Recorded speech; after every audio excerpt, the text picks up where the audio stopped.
Pardon the interruption, but I'm Mike Wilbon. Todd Gurley says he once dropped his phone in the toilet while he was doing his business. I'm Tony Kornheiser. I've done that. Thank God for salad tongs. You know, we're really starting the show with bathroom humor. I feel like this is like 1974, and I'm in St. Ignatius College Prep with some other doofuses doing bathroom humor. Really? The thing about salad tongs is you do then have to wash them in case you were going to grill and you were going to turn over, you know, steak or pork chops. It's an all-time low. It's an all-time low. They're really good. Know. Welcome to PTI, boys and girls. In today's episode, should Notre Dame stay in the ACC? Does Ohio State need to blow out Northwestern? No. And are we about to see the revenge of Freddie Kitchens? But we begin today with tonight's Thursday night game where the Raiders host the Chargers with what feels like the Raiders' season on the line. What started out so promising when the Raiders beat the Chiefs has turned into a slog. The Raiders have lost 3 of 4. They just fired defensive coordinator Paul Gunther, John Gruden's longtime friend. Wilbon, is tonight a must-win in Gruden's second go-around with the Raiders? Well, Tony, if by must-win we're talking about big picture, like are they going to throw John out? No, they're not.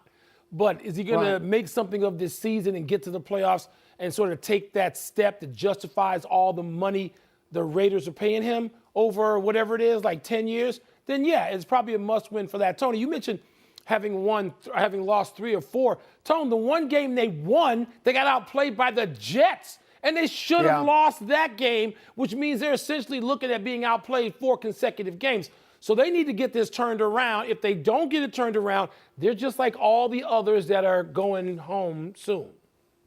Yeah, so you look at the Raiders and you look at their offense, and their offense has improved. I've got a couple of numbers here. They've gone from number 28 to number 24 to 11 this year. You like the tight end Waller. You like the running back Jacobs. You like the quarterback Carr. They're all having good years. The defense has been terrible, though.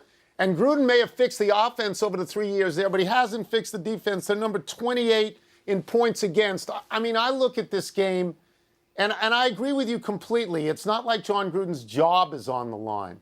But if you lose this particular game, then it sort of feels like you've plateaued and that you're just another sort of ordinary team with a sort of a fluky win. Now, I think they're going to win, and I think they have a path to the playoffs. I think if they beat Miami and then they get at Denver, you know, then you could see real great improvement because they went from 4-12, Mike, to 7-9. They got 7 wins already. Losing this game, I think it's deflating losing this game. Tony, I would agree with you on that. And this is a real rival they're playing tonight. It's not just, some other game. This is a team that they've had success against. It has been very triumphant in terms of the way it feels.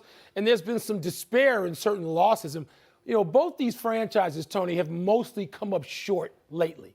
I mean, neither one of them has had the kind of run in the last few years that you say, oh, wow, I can't wait to see fill in the blank, the Raiders. I can't wait to see fill in the blank, the Chargers. I think the Raiders should and will win this game. But, Tony, we've said that about the Raiders in various games over the past 6-7 years, right? And they lose mostly. I don't think they've won a playoff game since 2002. I could be wrong on that. But it's a long time for them. Yes. It's a very long time. But, the trajectory for Gruden, at least on offense, has been up. Can I just add this? The Chargers, with what used to be the baby blues, they've gone out and they've got this fraudulent blue. Just for TV, like some TV executive convinced them that the way the logos is slightly bolder. Either put on the baby blues or go back to some junk. Don't do this halfway. These teams are so lazy now when it comes to being committed. I love this. Some commitment. I love working with Halston. I love that you do this about fashion. Good for you. Notre Dame is less than 48 hours away from its first conference championship game of any kind. But should there be more? The Irish have delivered terrific ratings for NBC against schools like Duke, and especially Clemson, and outgoing ACC Commissioner John Swofford, get out, make room, says the arrangement has been a win-win. Tone, should Notre Dame football stay in the ACC? Well, I love the Don Ohlmeyer quote that the answer to all your questions is money. Mm-hmm. And I assumed, Mike, until I learned differently today, I assumed that NBC was paying Notre Dame a bonanza. Then I found out it was $15 million. Come on. Yeah. I don't mean to laugh at $15 million, but the ACC pays all of its members $27 million for all sports. And even if you add the $7 million that Notre Dame gets from the ACC for non-football, they're making less money than Wake Forest, which is astonishing to me because they're Notre Dame. If Notre Dame doesn't do this, I'm thinking the only reason they wouldn't do it is sort of pride, like we're Notre Dame and we've never been in a conference. But Mike, if you're in a conference and you can win a conference championship, that's the easiest way into the college football playoffs. Yeah, this story annoys me on a lot of levels. First of all, I'm laughing. I'm sorry. This is the only context in which I'm going to laugh at $15 million. Because you know how much the Big Ten teams get for turning the lights on? Try $52 million, all right? Now, I'm not a math major, and neither are you, but that's a hell of a lot more than Notre Dame's getting. So that makes me happy, actually, Tony. And the reason why the story annoys me on so many other levels is that you think if Notre Dame was in the Big Ten, where I'm happy not to have them, but where they should be geographically and in terms of mission and all that, you think an Ohio State Notre Dame Big Ten championship game wouldn't get the same numbers or better than Clemson Notre Dame? Of course they would. Notre Dame, as much as I like to act like I hate them, and I don't, it's like making fun of them. Tony, when Notre Dame shows up, they're going to get the rating. They may not get the money. Talk about, I mean, really, who negotiated that deal? But it doesn't matter who Notre Dame is with. They don't have to play in the ACC. They can be independent. They can make more money with better negotiating, and they can be in the Big Ten and make a whole hell of a lot more money because we print money in that conference. Yeah, I mean, I was thinking that maybe it had to do with geography, but, you know, that all the schools are Southeastern, but Pitt and BC and Syracuse are in the ACC. Look, if I were Notre Dame, Mike, this is what I would do. I'd go to them, I'd go to NBC, and I would say, we're delivering better numbers than we ever have. We're giving you markets in Alabama and South Carolina that you never had. So we'll keep most of our ACC schedule, but you got to give us more money because we're the draw. That's what I would do. But you know what? If you're the draw, then you don't need to deliver other people. What does Notre Dame care about the South? Are we going to get regional here? Let's have real talk. Notre Dame doesn't give a damn about the South or the Southeast. They can make the money. Stop for a second. What? You're already getting the Midwest if you're Notre Dame. If you add something you haven't had before, that's more bang for the buck. Let's move to a story that I'm calling a Wilbon special. What? It's about Northwestern being a sacrificial lamb. Ohio State DB Shaun Wade is saying the Buckeyes not only have to beat Northwestern in the Big Ten title game on Saturday, but they have to beat Northwestern down. Wade said, quote, "We definitely have something to prove. Like I'm telling my teammates, we have to blow them out." Wilbon, does Ohio State really have to blow you out? That's how they should feel. That's how they should feel. They're playing for something enormous. They're playing for the right to be in the national semifinal. That's how they should feel. You know how I feel about this topic always in every sport. When people say, oh, my God, they should have taken a knee. No, make them take a knee. We got a team. We got guys on scholarship. We got some guys who are going to play on Sunday. Not as many as Ohio State, all right? But there have been a couple of games. You know, 2 years ago, Tony, that game was competitive against Ohio State in that same stadium. For 3 quarters, Ohio State pulled away in the fourth quarter. Ohio State's a better team on paper, no question. But that's why we play the games. If they feel they need to blow us out, it's up to us to go out there and say, no, you're not blowing us out. We're going to compete with you now. So I don't give a damn what Wade says or anybody else wearing See, I think Columbus colors. Ohio State only has to win by 1 point. Northwestern is a one-loss ranked team, a good team. You beat them by 1 point, you're then 6-0, and you're the Big Ten champs, and you're getting into the college playoff. Are you sure? I'm so tired of... Yes, and let me go through this, because I'm tired of you saying that football is simply a Southern sport, that the committee only wants Southern schools. I didn't say it's a Southern sport. I'm saying the committee wants that. They have been holding this spot for Ohio State all season long. They're going to get a Big Ten champion, and if Ohio State wins, they're going to get an undefeated Big Ten champion. 1 point is good enough, and they're in. Texas A&M is not keeping them out. I agree with you. If Ohio State wins, they get that spot. I agree with you on that. I'm just saying, don't tell me the committee care. The committee needs Ohio State. Otherwise, they look like they've just rolled over. And they'd rather have 4 Southern teams, which is what they'd be fine with. Yeah, they'd be fine with that. No, it's I'm not. not defending this committee. They want you can defend what they did this week distribution. if you want. The committee embarrassed itself I this didn't. week.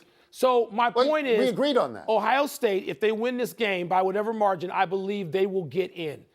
Period. Yeah, but they should. should. I understand why Wade is saying what he's saying. I understand if Ohio State feels that way. Fine. That's fine. There are 2 comparable schools that they played, and you're aware of this. This is why Ohio State is favored.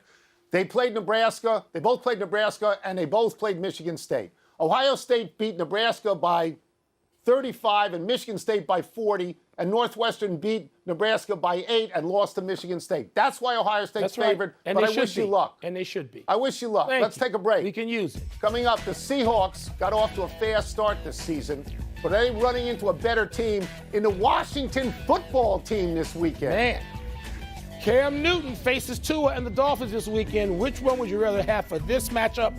Toss-up is next. What percentage of Americans do you think could separate Washington from the other Washington? What percentage of Americans now? I'm hoping 100%. Oh, well, you'd be a fool. I'm going with 40. What do you think it is? 40%.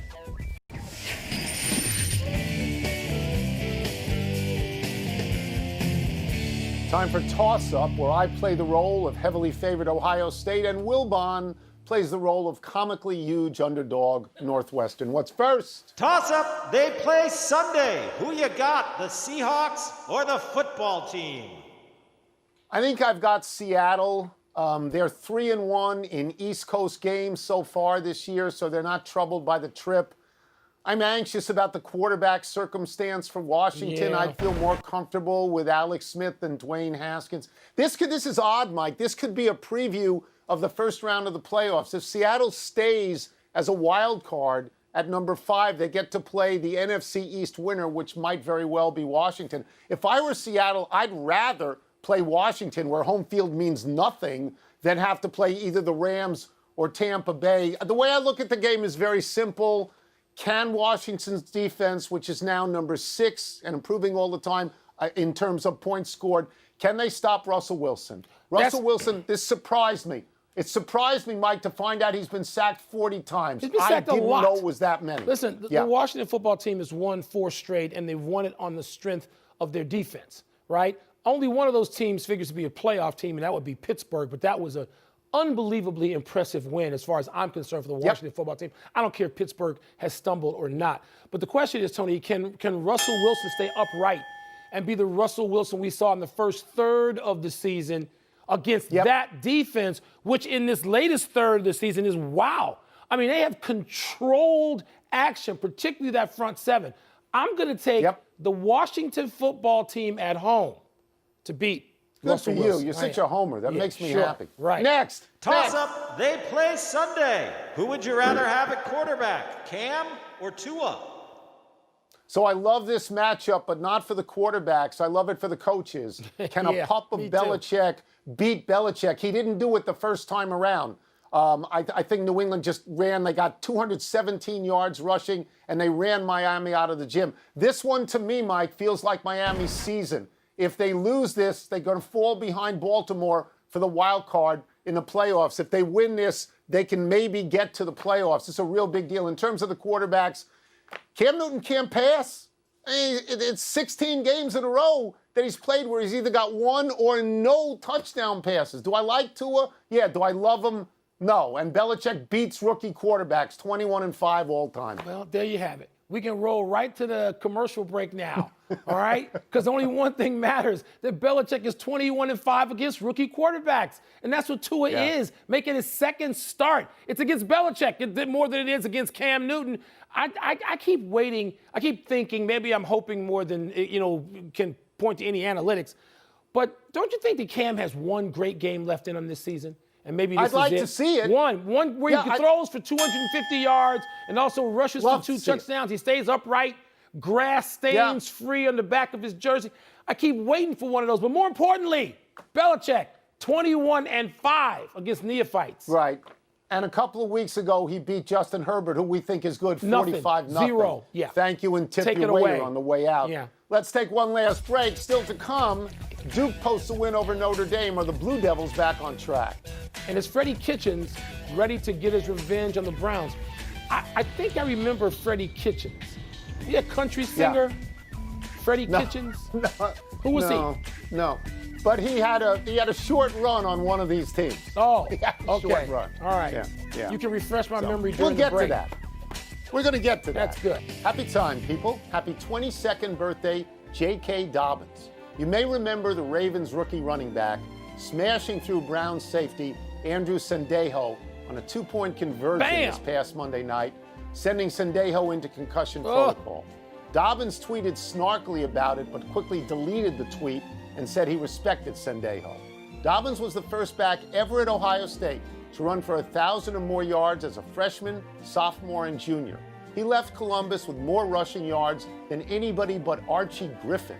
In 3 years, Dobbins scored 38 touchdowns, averaged more than 6 yards a carry. In his final college season, he had 2,003 yards on the ground. This year in Baltimore, he has 504 yards rushing and 5 touchdowns on a team that thinks run first. Dobbins, who was Baltimore's second-round draft pick, is the third leading rusher behind Lamar Jackson and Gus Edwards, and among them, they have 17 rushing touchdowns. When you are in a paragraph out of Ohio State with Archie Griffin, I mean, that sort of stands alone, does it not? And you know what, Baltimore, your boy down in Tampa talking about their identity. They don't have an identity. Baltimore has an identity. You know what they want to do. They know what they're going to do. And the hell if you can stop them some nights. And Dobbins is now in that. He is in that program. Yeah. Not so happy anniversary, Cleveland Browns fans. On this day 25 years ago, the Browns played what was supposed to be their final home game in Cleveland after owner Art Modell announced he was moving the team to Baltimore the following year. It was a devastating day for Browns fans who are famously rabid and loyal. As the clock wound down on the Browns' existence, fans began to grab seats and hurl them onto the playing field. They tore chunks out of the bleachers, started fires inside the stadium. That was the final event ever at Cleveland Municipal Stadium. After 58 years, it was demolished 11 months after the Browns left town. 4 years later, the NFL gave back the Browns in the form of an expansion team. Same uniforms, same helmets, same name, but a different owner, Al Lerner. There were lots of franchise relocation in the 90s.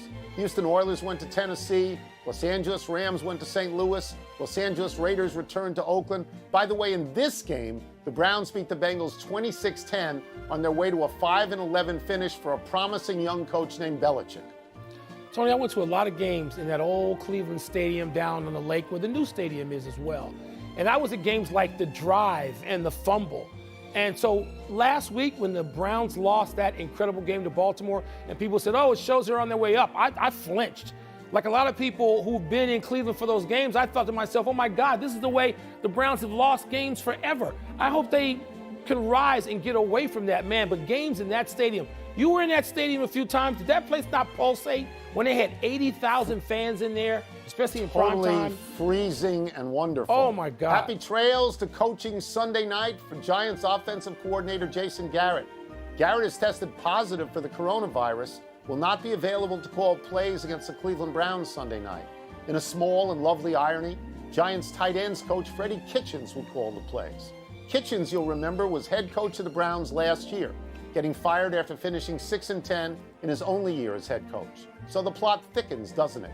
Kitchens got that job despite never having even been a coordinator because ownership felt he would be the one to guide Baker Mayfield to greatness. Mayfield actually regressed under Kitchens, but has made notable progress this season under Kitchens' replacement, Kevin Stefanski. Kitchens landed at the Giants because of his ties with Giants head coach Joe Judge. The two worked together at Mississippi State.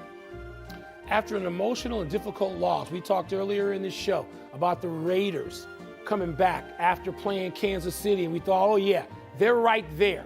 And they just haven't been able to get up off the floor since. The question to me is similar about the Cleveland Browns coming off of this loss to the Baltimore Ravens that was spectacular. Everybody said, it's the greatest game of the year, which it may be. How are they going to do? Aren't they in a sort of a need to absolutely win situation this week against the Giants? You make a very good point. There. Let us go to the big finish if we could. This weekend's Maryland-Michigan State football game canceled due to COVID. Your thoughts? It seems like, Maryland's played, 5 games. Seems like they played twice. You know, they're a team that has really been victimized, one of many, this season by the goings-on of the pandemic. Henrik Lundqvist will miss the upcoming NHL season due to a heart condition. Is he a big loss for the New York Cappies, Tone? First, let's wish him luck. We don't know if he's a loss for the Capitals because he's never played for them. Their big loss was Braden Holtby, so we don't know. The Orlando Magic will allow 4,000 to attend home games to start the season. Does that make sense? Do they always have more than 4,000 every night during the regular season and better times anyway? I don't know. Jay Wright beat Butler for his 600th win last night. You impressed? He's a terrific coach. He's got 2 rings. He's a great dresser. Yeah. He's a good fella. Best dresser. Last one, Duke beat Notre Dame last night. Back on track. We don't need to pronounce Duke back. When they're great again, we'll know it. Not yet. Out of time. Try and do better the next time. I'm Tony Kornheiser. I'm Mike Wilbon. Same time tomorrow, Knuckleheads. You can get the PTI podcast on the ESPN app or Apple Podcasts. And now, here's SportsCenter. The socialite broke 2 ribs. Oh, Get better quick. Stop swinging so hard.